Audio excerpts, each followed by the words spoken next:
अस्सलाम वालेकुम। आपको पता है कि हम बेईमानी ख़यानत पे पढ़ रहे हैं, हिर्स व जाह माल से पे पढ़ते हुए उसी का एक टॉपिक है हिर्स व जाह माल का कि ख़यानत और बेईमानी। इसके ऊपर भी हदीसें पढ़ना ज़रूरी है। आपको पता है कि बेईमानी और तो इंसान जो है हम तो ख़ताओं के पुतले हैं ना। हमें तो अल्लाह ताला ने हमें इस तरह बनाया कि इंसान में शैतानी वसवसे भी आते हैं और कोई चीज़ हो तो इंसान का दिल ललचाने लगता है। तो उसके बारे में क्या हदीस है वो पढ़ना बहुत ज़रूरी है।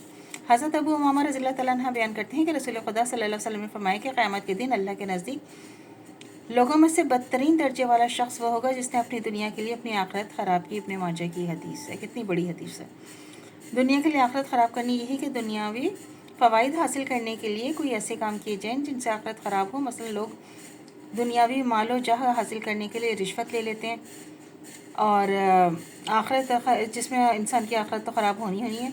और दूसरी चीज़ गबन करते हैं, सूद लेते हैं, सूदखोरी करते हैं, फिर आखिरत में नामाल की सज़ा भुगतते हैं। और आजकल तो आपको पता है ना, हमारा तो रिश्वत के बगैर कोई काम नहीं होता। रिश्वत हम देंगे नहीं तो हमारा कोई काम भी नहीं होगा। और सूदखोरी करते हैं, फिर आखिरत में नामाल की। तो ये तो चंद मिसालें हैं जो बुरा अमल भी इसके लिए किया जाए।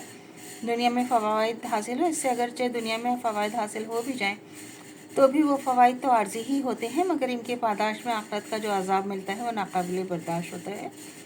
साथ ही अल्लाह के नज़दीक बदतरीन दर्जे वाला हो जाना बज़ात ख़ुद रुसवाई की इंतहा है। देखें, वो है कहते हैं रिश्वत लेने वाला देने वाला जो देता है दोनों के ऊपर हराम है। लेने वाला और देने वाले के ऊपर भी हराम है कि वो रिश्वत दे। अगर और लेकिन सूद आजकल तो बैंकों में भी देखें आप किस कदर सूद है हर चीज़। तो बस अल्लाह ताला हमें माफ़ कर दें और अल्लाह ताला हमें हिदायत दे दें किसी तरह। तो ये हमें उठते बैठते अपनी हिदायत की दुआ अल्लाह ताला से मांगनी चाहिए। और हिदायत भी हमेशा याद रखें उसी को मिलती है जो चाहता है कि उसको हिदायत मिले। तो अल्लाह ताला उसी को हिदायत देते हैं जो अल्लाह से माफ़ी मांगता है और अल्लाह से हिदायत मांगता है। हज़रत अबू उमामा रज़ियल्लाहु तआला अन्हु बयान करते हैं कि रसूल खुदा सल्लल्लाहु अलैहि वसल्लम ने फरमाया कि जिसने अपनी झूठी कसम के ज़रिए किसी मुसलमान शख्स का हक़ दबा लिया, अल्लाह ने इसके लिए दोज़ख वाजिब कर दी, इस पर जन्नत हराम कर दी। इस पर एक शख्स ने आपकी खिदमत में आप सल्लल्लाहु अलैहि वसल्लम की खिदमत में अर्ज़ किया, अगरचे वो ज़रा सी चीज़ हो, या रसूलुल्लाह सल्लल्लाहु अलैहि वसल्लम। तो हज़रत सल्लल्लाहु अलैहि वसल्लम ने फरमाया कि चाहे वो पहलों के दरख्त की एक शाख हो, चाहे वो किसी दरख्त की भी एक शाख हो, सही मुस्लिम की हदीस है। तो ख़यानत ही है, चाहे वो एक छोटी सी ज़र्रा ही नुक्ते के बराबर चीज़ अगर आपने कर ली ना तो ख़यानत ही कहलाएगी।